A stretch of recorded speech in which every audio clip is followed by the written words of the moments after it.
வணக்கம். நான் உங்கள் திரு எக்ஸலன்ஸ் ஐஏஎஸ் அகாடமியிலிருந்து சிற்பத்தை செதுக்கு 2025 சீரியஸில் இன்னைக்கு நம்ம ப்ரீவியஸ் இயர் கொஸ்டின் பார்த்துட்டு இருக்கோம். ஸோ அதில் பாலிட்டியில் இன்னைக்கு நம்ம பார்க்க போகிற டாபிக் என்னன்னு பார்த்தீங்கன்னா union, state and union territory. அதில் பார்ட் 1 வீடியோ ஆல்ரெடி நம்ம அப்லோட் பண்ணியிருப்போம். ஸோ அது போக இருக்கக்கூடிய பெண்டிங் கொஸ்டின்ஸ் எல்லாமே இப்போ பார்ட் 2 நம்ம என்ன பண்ண போகிறோம்னா பார்க்க போகிறோம். வாங்க பார்த்துலாம். ஃபர்ஸ்ட் கொஸ்டின், கீழ்கண்டவற்றில் 1950 இந்திய நிலப்பரப்பின் பகுதி டி மாநிலமாக இருந்தது என்ன அப்படின்னு கேட்குறாங்க.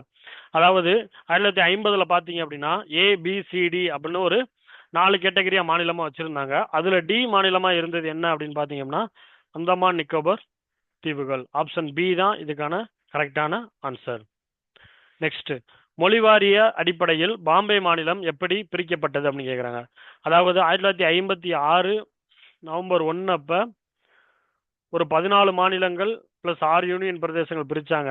அடுத்து 15 என்ன பண்ணாங்க அப்படின்னா 1960 பாம்பே மாநில மறுசீரமைப்பு சட்டத்தின் மூலமா மகாராஷ்டிரா மற்றும் குஜராத், அதாவது மராத்தி மொழி பேசுறவங்கள மகாராஷ்டிராலையும் குஜராத்தி மொழி பேசுறவங்கள குஜராத்லையும் என்ன பண்ணாங்க அப்படின்னா பிரிச்சாங்க. இப்போ மகாராஷ்டிரா குஜராத்தா பிரிக்கப்பட்டது 1960ஆம் ஆண்டு 15வது மாநிலமாக பிரிக்கப்பட்டது. அப்ப இதுக்கான ஆன்சர் பி. நெக்ஸ்ட், கீழே குறிப்பிடப்பட்டுள்ள இந்திய மாநிலங்களை பற்றி குறிப்புகளில் சரியானது என்னன்னு கேட்டிருக்காங்க. இல்ல கரெக்டான ஸ்டேட்மெண்ட் என்ன அப்படின்றத பார்த்துரும். பாம்பேயும் குஜராத்தும் 1960 பிரிக்கப்பட்டது. சரி. ஜுனாகத் இந்து அரசர்களால் ஆளப்பட்டதா அப்படின்னா இல்ல, அது முஸ்லிம் அரசர்களால் ஆளப்பட்டது. தாரா சிங் ஹரியானாவிற்கு போராடினார் அப்படின்னா அதுவும் இல்ல. சிக்கிம் இந்தியாவின் 22வது மாநிலமாக மாறியது. கரெக்ட். சிக்கிம் எத்தனாவது மாநிலமா மாறுச்சுன்னு பாத்தீங்கன்னா 22வது மாநிலமாக மாறுச்சு. எப்ப அப்படின்னு பாத்தீங்க அப்படின்னா 1975. அப்ப சிக்கிம் கேட்டாலே 1975 1975 மாறப்பட்டது. அப்ப இங்க ஸ்டேட்மெண்ட் 1 and 4 வந்து கரெக்ட். இப்போ 1ம் 4ம் சரி, 1 மற்றும் 4 சரி, 2 மற்றும் 3 தவறு. இதுக்கான ஆப்ஷன் டி. 4வது கொஸ்டின், பஞ்சாப் மாநிலம் பஞ்சாப் மற்றும் ஹரியானாவாக பிரிக்கப்பட்டது எப்பொழுது அப்படின்னா 1966 பஞ்சாபையும் ஹரியானாவையும் என்ன பண்ணாங்க அப்படின்னா பிரிச்சாங்க. பஞ்சாபி மொழி பேசுறவங்கள பஞ்சாப் அப்படின்னும் ஹரியானா இந்தி மொழி பேசுறவங்கள ஹரியானா பகுதியிலையும் என்ன பண்ணாங்க அப்படின்னா பிரிச்சாங்க. எப்ப அப்படின்னு பாத்தீங்கன்னா 1966.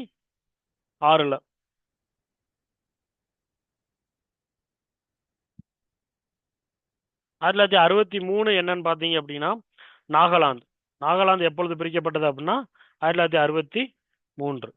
ஓகே. நெக்ஸ்ட், டேஸ் பகுதி பிப்ரவரி 1987ஆம் ஆண்டு இந்திய யூனியனின் 23வது மாநிலமாக மாறியது. 22 ஆல்ரெடி பார்த்தோம், என்னன்னு பாத்தீங்கன்னா சிக்கிம். அப்படியே 23 என்னன்னு பாத்துட்டீங்க அப்படின்னு பாத்தீங்கன்னா மிசோரம்.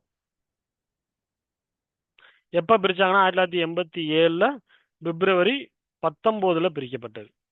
அப்ப இதே மாதிரி இன்னொன்னு 1987 தான் இதுக்கு அடுத்த நாள் பிப்ரவரி 20 என்ன மாநிலத்தை பிரிச்சாங்கன்னு பாத்தீங்கன்னா அருணாச்சல பிரதேஷ்.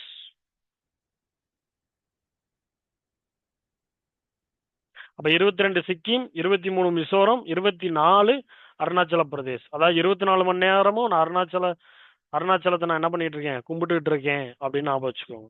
ஓகேவா?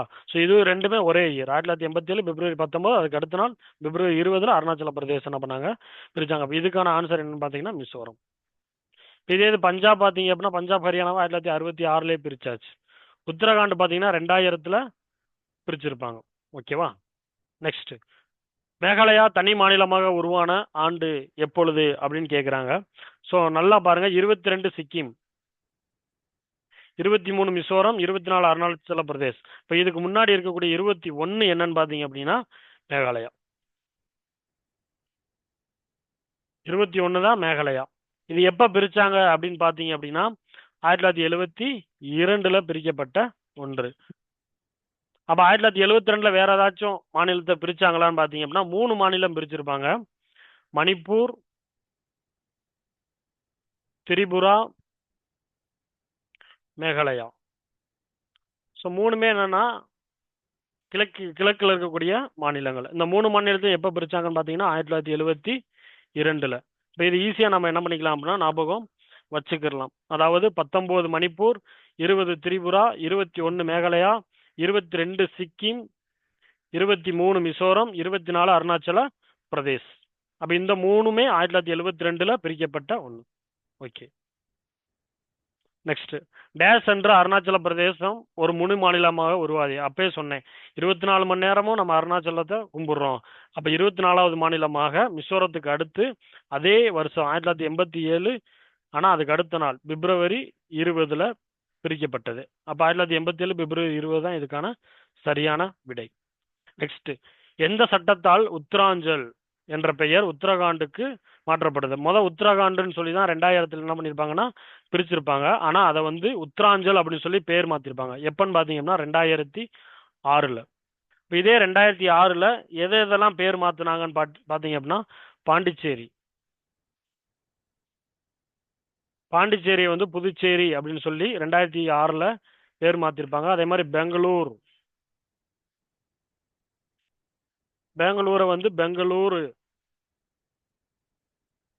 பெங்களூர் அப்படின்னு சொல்லி 2006ல என்ன பண்ணியிருப்பாங்க அப்படின்னா மாத்திருப்பாங்க. அதே மாதிரி பாத்தீங்க அப்படின்னா நம்ம மதராஸ் மாகாணத்தை எப்ப தமிழ்நாடு அப்படின்னு மாத்தினாங்க அப்படின்னா 1969. அதே மாதிரி மைசூரை கர்நாடகான்னு எப்ப மாத்தினாங்க அப்படின்னு பாத்தீங்க அப்படின்னா 1973. ஓகே, நெக்ஸ்ட் கொஸ்டின் பொறுத்துக. இதுல ஃபர்ஸ்ட் நம்மளுக்கு தெரிஞ்சது என்னன்னு பார்த்துருவோம். 1951 கரெக்டா. 1951 மக்கள் பிரதிநிதித்துவ சட்டம். நம்ம எல்லாத்துக்குமே தெரிஞ்ச ஒரு சட்டம் தான். என்னன்னா மக்கள் பிரதிநிதித்துவ சட்டம் 1951. அப்ப கடைசிக்கு 2 தான் ஆப்ஷன் பாத்தீங்க அப்படின்னா அதுல ஒரே ஒரு ஆப்ஷன் தான் இருக்கு, ஏ. இதுதான் நம்மளுக்கான ஆன்சர். சரி, பேலன்ஸ் என்னன்னு பார்த்துருவோம். 1963ல என்ன அப்படின்னா இந்திய ஒன்றிய பகுதி சட்டம் கொண்டு வந்தாங்க. 1991ல என்ன நடந்துச்சு அப்படின்னா தேசிய தலைநகர் டெல்லி அப்படின்னு சொல்லி கொண்டு வந்தாங்க. அதாவது 69வது சட்ட திருத்தத்தின்படி 69வது கான்ஸ்டியூஷன் அமெண்ட்மெண்ட் ஆக்ட் படி 1991ல நம்மளோட டெல்லி தான் தேசிய தலைநகர் அப்படின்னு சொல்லி கொண்டு வந்தாங்க. அடுத்து 1992ல இது என்ன பண்ணுச்சு அப்படின்னா நடைமுறைக்கு வந்துச்சு. ஸோ இதுதான் 1991. 1971 பார்த்தீங்கன்னா நாட்டின் பெருமை அவமதிக்கப்படுவதை தடை செய்யும் சட்டம் தான் 1971ல கொண்டு வரப்பட்ட சட்டம். அப்ப இதுக்கான ஆப்ஷன் 3, 4, 1, 2. ஓகே, நம்ம பேலன்ஸ் இருக்கக்கூடிய எல்லா கொஸ்டின்ஸுமே நம்ம என்ன பண்ணிட்டோம் அப்படின்னா கவர் பண்ணிட்டோம். ஸோ இதுதான் union and state and union டெரிட்டரியில் இருக்கக்கூடிய ப்ரீவியஸ் இயரில் கேட்கப்பட்ட கொஸ்டின்ஸ். இது எல்லாமே தெளிவாக பார்த்துட்டு அதுக்கப்புறம் இது ரிலேட்டடாக கொஸ்டின்ஸ் எல்லாமே டெஸ்ட் எல்லாமே போட்டு நீங்கள் அடுத்து படிச்சீங்க அப்படின்னா ரொம்ப உங்களுக்கு யூஸ்ஃபுல்லாக இருக்கும். நம்மளை ஃபாலோ பண்ணுறவங்க வீடியோ பிடிச்சிருந்துச்சுன்னா சப்ஸ்கிரைப் பண்ணுங்கள். அதே மாதிரி டிஸ்கிரிப்ஷனில் டெலிகிராம் லிங்க் கொடுக்குறோம், கிளிக் பண்ணி டெலிகிராமில் ஜாயின் பண்ணிக்கோங்க. எவ்ரிடே நம்ம கொஸ்டின்ஸ் எல்லாமே அதில் அப்லோட் பண்ணுறோம். ஸோ அது பயனுள்ளதாக இருக்கும். டெலிகிராம் லிங்க் கிளிக் ஆகலைன்னா யூடியூப் பேஜில் டெலிகிராம் லிங்க் கொடுத்துருப்போம், அதை நீங்கள் கிளிக் பண்ணி உள்ளே போய்ங்க. அப்படி இல்லைன்னா இந்த நம்பருக்கு என்ன பண்ணுங்க அப்படின்னா வாட்ஸ்அப்போ இல்லை டெலிகிராமோ பண்ணுங்க, நாங்களே ஜாயின் பண்ணி விட்டுருவோம். நெக்ஸ்ட் வீடியோவில் சந்திப்போம். தேங்க்யூ.